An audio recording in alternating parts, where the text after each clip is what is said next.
तो आज मैं वैसे ही लेकर आई हूँ रसगुल्ले। जो रसगुल्ले कई बार हमारे हाथों से अनजाने में गलत तरीके से बन जाते हैं। कभी वो रबर जैसे बन जाते हैं, कभी वो चाशनी में ही बिखर जाते हैं, या कभी उनके न फूलने का मतलब फूलते तो है बट जैसे ही हम चाशनी में डालते हैं वो सिकुड़ जाते हैं, वो प्रॉपर सर्कल में नहीं आते हैं।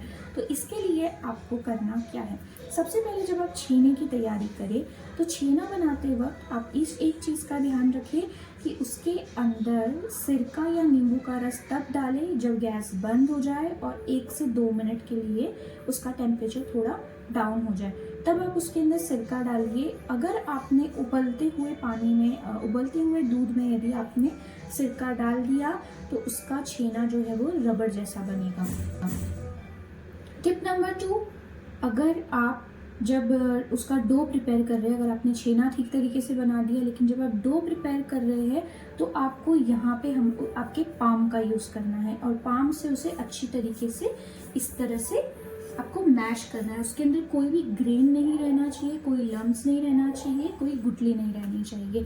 और जैसे ही उसका एक डो बहुत सॉफ्ट सा एक डो बन के रेडी हो जाएगा, आपको उसकी बनानी है गोलियाँ। तो अब टिप नंबर 3 आता है, जैसे ही आप उसकी गोलियाँ बनाएं तो उसकी गोलियाँ इवन साइज़ की होनी चाहिए, ना कोई बड़ी ना कोई छोटी, क्योंकि जब हम उसे बॉईल करेंगे तो सबको प्रॉपर टेम्परेचर लगेगा और प्रॉपर टाइमिंग लगेगा, तो कुछ तो कच्ची रह जाएगी और कुछ काफ़ी अच्छी बनेगी।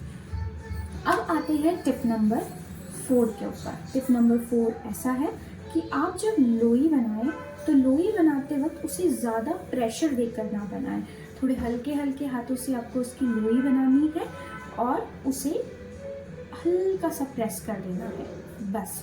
टिप नंबर आता है 5। टिप नंबर 5 में जो आप उसकी लोई बनाएंगे, सर्कल्स बनाएंगे, उसमें कोई क्रैक नहीं होने चाहिए।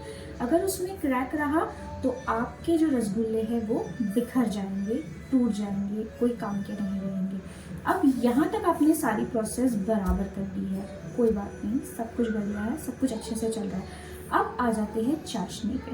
आपने चाशनी बनाने के लिए रखी, चाशनी में पानी ज़्यादा हो गया और शक्कर कम हो गई, चाशनी पतली हो गई, या फिर आपने उसे इतना उकाल लिया कि चाशनी थोड़ी गाढ़ी हो गई, या उसमें कोई तार आने लगा, तो वो चाशनी में रसगुल्ला ना बनाए। ऐसे में या तो आपके रसगुल्ले जो है वो बिखर जाएंगे, रबर जैसे हो जाएंगे, या फिर वो बनेंगे ही नहीं।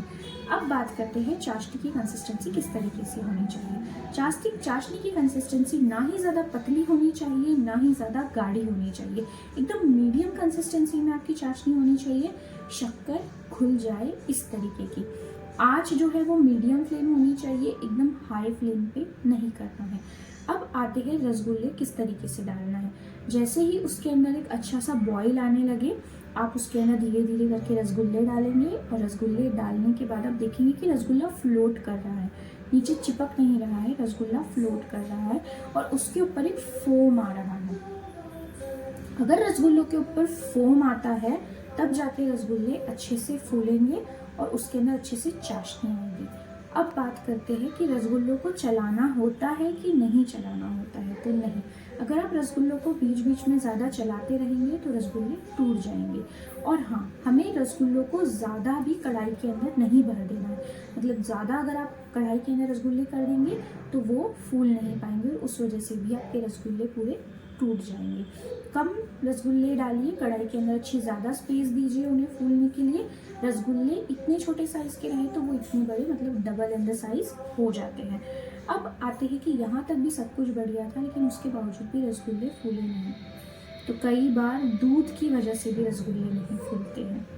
दूध जो है वो अगर प्रॉपर कंसिस्टेंसी का ना हो तब भी रसगुल्ले नहीं फूलते हैं। या फिर आपने जिस पानी के अंदर रसगुल्लों को डाला है, मतलब रसगुल्लों का पानी अलग से बनाया जाता है, अगर आपने उसके अंदर रसगुल्लों को डाला है और वो पानी का टेम्परेचर सही नहीं है, उस वक्त भी आपके रसगुल्ले ख़राब हो सकते हैं।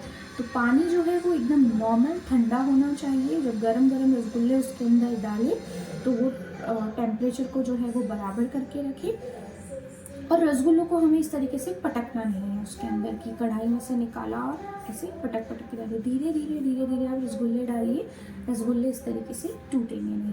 तो अगर आपको मेरा वीडियो यूज़फुल लगता है तो प्लीज़ आप मेरे चैनल को सब्सक्राइब करिए और आगे भी मैं इस तरीके की वीडियोज़ आपके लिए लाती रहूँगी। अब इस रबर जैसे हो गए रसगुल्ले का आपको करना क्या है।